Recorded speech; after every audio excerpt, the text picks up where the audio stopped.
in the same country, people will say they don't have a right. You see bandits doing press conference with guns and bullets and everything. There's no security agent in the world that will come and arrest them. Is it that security agents cannot round them up as they are doing this peace meeting? All right. Shegumi will now go ahead and be urging dialogue with bandits. The same Shegumi that was the captain in the Nigerian army, that I think his offspring serves in the army today. They will say, oh, bandits are also protesting because, or they are killing people because Nigeria is bad to all of them. But you have a certain standard for some people, you have a certain standard for other people.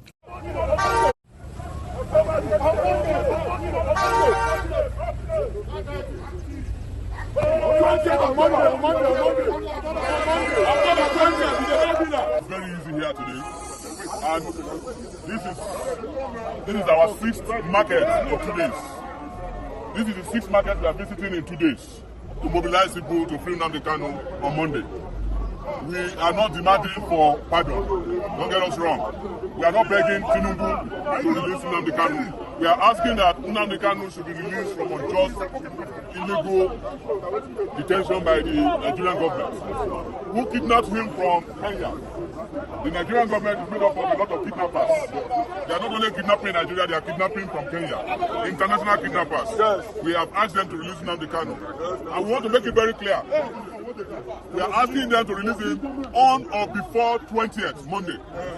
So they have an option. Don't let them tell us they don't have an option. The option is to release him now so that we don't have to march on Aso Rock on Monday. But if they don't release him by Monday, and they are claiming that he's in court, why is it that the terrorists are not in court? Why are the bandits not in court? Why are the drug dealers being pardoned? That is to show to you that some people are better than others in Nigeria, and we reject second-class citizenship. And the Nigerian state must release Nnamdi Kanu on Monday. That's our message. But our message to you here is that you should all come out on Monday. You cannot lose anything by closing your shop on Monday, even if it's from 7 a.m. to 12 noon, and to come and bail our brother and let him come back home to us. When I say bail, I'm not asking to pay for shortio. I'm talking about to bring him out to rejoin us. That is why we came here to see you. Thank you very much. Yes. Free Nnamdi Kanu now. Free Nnamdi Kanu now.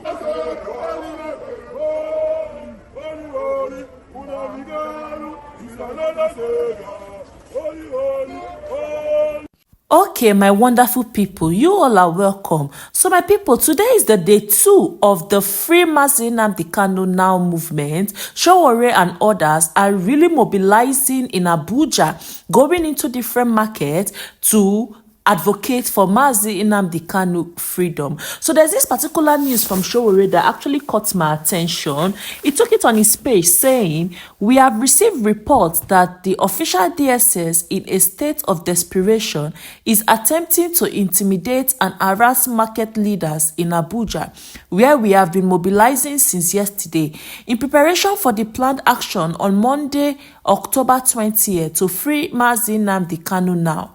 We assure Nigerian citizens who are working tirelessly that they should not be swayed by the DSS desperation, and they should be rest assured that nothing can stop the planned action and that nothing will happen to anyone. Hashtag free Nnamdi Kanu now.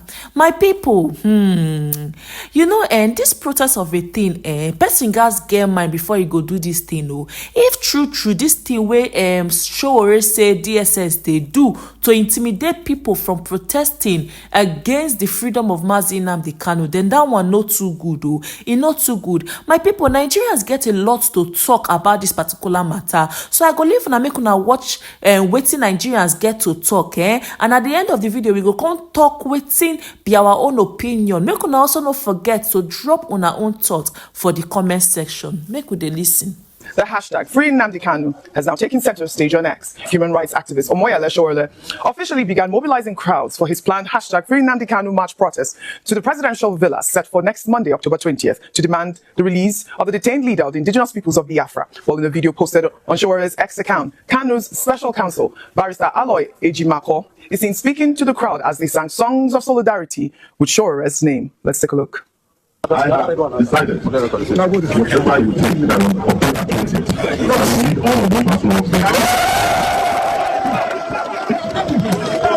We are here in this market today. We are calling on all markets across Nigeria and the world for people of conscience to close down for market. Don't you want to ask for?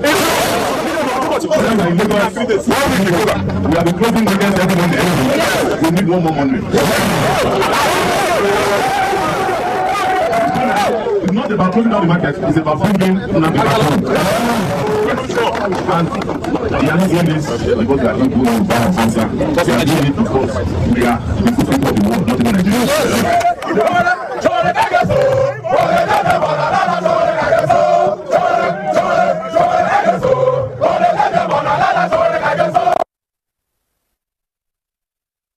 All right. Shore has been calling on political leaders from the southeast to join him in this peaceful protest to Aso Rock to release Nnamdi Kanu, including publicly calling on Anambra State Governor Chukwuma Soludo, Abia State Governor Alex Oti, and former Labour Party presidential candidate Peter Obi to join him. And I'll take some response on his protest on X. And this person wrote, so this so-called hashtag Free Nnamdi Kanu march is another misplaced initiative that only endangers innocent citizens in Abuja. If you truly believe in your cause, start your protest from your region. Don't bring chaos to the streets of the federal capital. It's pure hypocrisy when people like Shore, who call themselves activists, selectively choose which injustice to shout about while promoting actions that disrupt peace and threatens national unity. True activism is about justice, not noise. It's about building, not burning. Nigeria deserves reasoned dialogue, not reckless mobilization. Another ex-user wrote, "The big elephant in the room. We support you, Shore. Keep speaking out for the well-being of all Nigerians. We need more Shores, more VDMs, more Harrison, one issue, etc. This country does not belong to politicians. It's time to say enough is enough." We've taken this story, Rufai, and we've seen that Shore is really moving on with this protest. I believe, okay, it's, part of this NSAS protest as well that would come October 20th. Benga, I'm sure you're still with me before I come to you both. Meanwhile, a group of terrorists, perfect. Meanwhile, a group of terrorists has reportedly reached a peace agreement with representatives of several communities in Katsina State following a meeting held under the Operation Safe Corridor Initiative. Counterinsurgency expert Zagazola Makama said the dialogue took place on October 12th. The meeting, according to the report, is aimed at restoring sustainable peace and security across communities affected by years of violence and bandit attack. I mean, this is not the first of such meeting in the States, as similar dialogues were held in June and September when stakeholders reached truces with armed group leaders under the same federal government's Operation Safe Corridor Initiative. Also, we saw Islamic cleric Sheikh Ahmad Gumi, who has now renewed his call for the federal government to initiate peace talks with bandits, insisting that dialogue remains the most effective route to achieving lasting security in Nigeria. Well, in a Facebook post on Monday, Gumi referenced the recent peace deal between Israel and Hamas as proof that even long-standing conflicts can be resolved through negotiation. The Kaduna-based cleric argued that if the United States could broker peace between Israel and Hamas, two groups once at bitter odds, then Nigeria should be able to engage its own armed groups in dialogue. And Rufai, I'll come to you first. I'd like for you to, juxtapose these two stories. In one hand, we are seeing Nnamdi Kanu trying to protest and, for the release of the detained IPOB leader. On the other hand, we see Sheikh Ahmad Gumi talking about renegotiating with bandits. We have even seen peace deals in Katsina State. Your thoughts? After I told you before, I said I'd like to give a shout out to baby Eri, like a couple of months old baby that's watching the show currently. Oh, nice. And baby Eri on your show, and both parents. But real quickly, Oji, it just shows you what Nigeria is all about. Mm-hmm. In a part of the country, bandits are being fed, they are being given a shoebi, they are holding peace meetings. They are holding peace meetings with their weapons. Weapons that are supposed to be illegal. Oji, you and I cannot take weapons like that and show them in public. Impossible. The security agents will come against us. But they can do all of that and show rocket launchers in public. The federal government will turn an eye to them. But Nnamdi Kanu, that protests about a matter or that did some things that agitated for the marginalization of people, yes, some of the methods I don't support of what Nnamdi Kanu had done. And I condemn and criticize him on it. Mm-hmm. But there have also been calls for peace. There have also been calls for a political settlement. Mm-hmm. Courts in this country, and kudos to women in the judiciary, women judges, the justices. Justice Adefope had first ruled in 2022 that he should be discharged. The federal government went on appeal, 4-1, Justice Gaba. But a dissenting judge, Justice Ogunmiju, also ruled that the appeal court judgment should stay as regards to Nnamdi Kanu. Mm-hmm. But guess what? We have continued to put him in incarceration. Now his health is failing. They are still dilly-dallying about how to treat him. Yeah. But in the same country, bandits are holding meetings with governors, doing photo ops and the likes. So when people now talk about unfairness in the same country, people will say they don't have a right. You see bandits doing press conference with guns and bullets and everything. There's no security agent in the world that will come and arrest them. Is it that security agents cannot round them up as they are doing this peace meeting? All right. Sheikh Gumi will now go ahead and be urging dialogue with bandits. The same Sheikh Gumi that was the captain in the Nigerian army, that I think his offspring serves in the army today. They will say, oh, bandits are also protesting because, or they are killing people because Nigeria is bad to all of them. But you have a certain standard for some people, you have a certain standard for other people. Right. I have never said here that I supported entirely the way Nnamdi Kanu went about it. But what we are saying is, why do you have standard for some over the others in this country? Right. And that's just a clear case of what we're talking about here. Well said, Rufai. Well, we now take another story.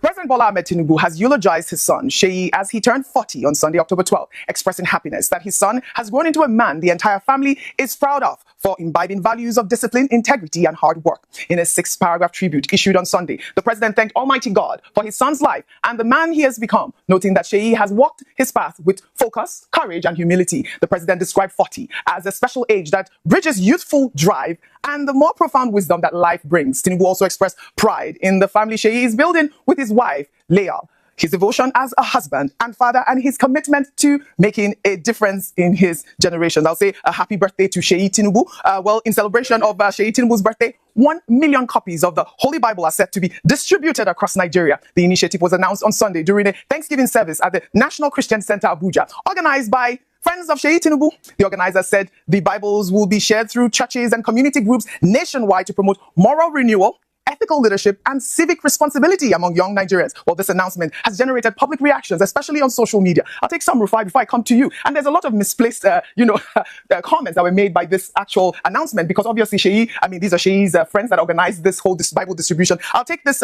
post on X from Laugh and Learn, who wrote, sharing 1 million Bibles may look noble, but it misses the mark with Nigerians battling many problems. What we need isn't more religion, it's real solutions. Honoring Sheyi Tinubu at 40 should mean empowering youth, funding education, and creating jobs, not symbolic gestures. These are the sort of comments that we see online. But again, happy birthday to Sheyi Tinubu. A real comment from you, a quick comment from you, Rufai, before we take our next story. Happy birthday, Sheyi. Well, wish you the very best. 40 is no easy. It's no small feat. I just pray for God's continuous guidance in your life. And I wish you well, and I wish your family well.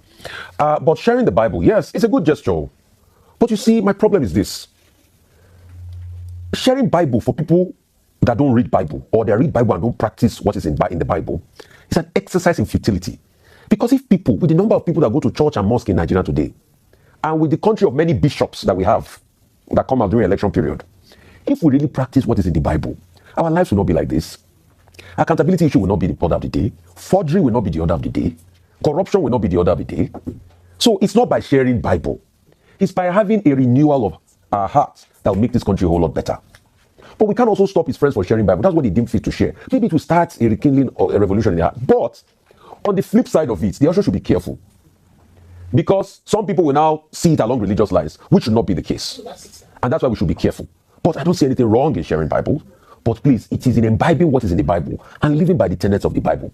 Because if Nigerians were living by the tenets of the Bible, someone like me will have a need to talk less here and stop repeating all the things I've been saying for the past 6 years I've been working on our rise. So we wish them well and we wish them the best. Absolutely. Congratulations to Sheyi Tinubu. And, like I said, this was an initiative by his friends. The friends can do as they please at this point. Like yesterday, was it you that was saying we don't need more religion in Nigeria? We need action. We need action and common sense. Now, let's bring you an update to the story we brought you yesterday. Nigeria's Minister of Works, David Umahi, has revealed the staggering costs of the Lagos-Calabar Coastal Highway, clocking in at 7.5 billion naira per kilometer. The minister said the initial 47.47 kilometer section carries a price tag of 1.6 trillion naira, covering 6 lanes, shore protection, solar lighting, and reinforced concrete construction. Umahi defended the figure, arguing it's lower than previous projects like the Eleme-One and Abuja Kanu roads. He cited international bank reviews and invited public debate on the costs. Let's take a look. This is the rundown of the figures. Number one, the first section, 47.47, is costing 1.067 trillion, and it's by 6 lanes. Now, when you divide this 1.067 trillion by 47.47 by 2, you will get 11.57 billion per kilometer of 3 lanes. A standard road is 2 lanes. Standard federal highway is 2 lanes. So by the time you now divide it by 3 and multiply by 2, you will now say that a standard coastal road is going for 7.5 billion per kilometer of standard highway. Now, let me also tell you that the Deutsche Bank that led the other international banks to review the cost of the project so as to fund the 70% of the loan component, they say that that project was undervalued. it was undervalued. And when it was time to contribute, to give the loan, that project was oversubscribed by $100 million US. And so if the financial institutions can give us this credit, we are ready to face anybody. But when you are criticizing us, be very objective and tell the public the truth. Right. He's saying we should all be objective at this point. We finally have a figure, Benga. However, this revelation has sparked fierce online comparisons to cheaper global benchmarks and raised, of course, serious concerns over environmental impacts and community displacements across Lagos and, of course, the surrounding areas. I'd like your thoughts on this because we have been following the story, and I thought it was important to, highlight this part of his speech. I believe this was still from yesterday. I mean, he's saying it's going to cost around 75 billion per kilometer. Benga, a quick comment, really, before we take our story on the milestones. Yeah, a quick one indeed. Thank you very much, Ojinika. I think that I would rather stand by the upholding pillars of democracy, which is transparency, accountability, and the rule of law. In a situation where institutions are functioning well, this should not even be an issue, because what happens to Nigeria's procurement system? There are established institutions and there are established due process that should look into this, and because we know that the Lagos Coastal Highway is a laudable project that will open up the nation's economic corridors to the outside world and boost economic integration and promote and bring us to the path of growth and progress. But despite this, I think there is a need for transparency in all this, and this is where the Bureau of Public Procurement, who is in charge of regulating the cost and also monitoring the cost of this project, and also bringing some level of price intelligence to this issue, should be up and doing and should publish it so that everyone could have access, everyone could ask questions. It's not just the minister, it's about the institution. So we need to have a system where there is a strengthening of institutions so that all these loopholes could be properly blocked, and we could have a sustainable economy when it comes to awarding of contracts. So I think that we should look into this. The Bureau of Public Procurement should be the one addressing the public and telling us how they arrive at this cost. Because I want to believe that in terms of contracts, awarding of contracts.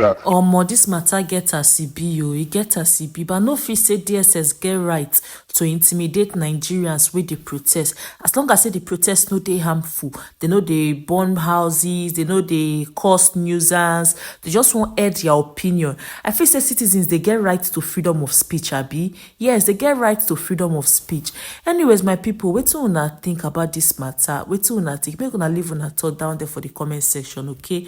Like, share, subscribe. I go see una later.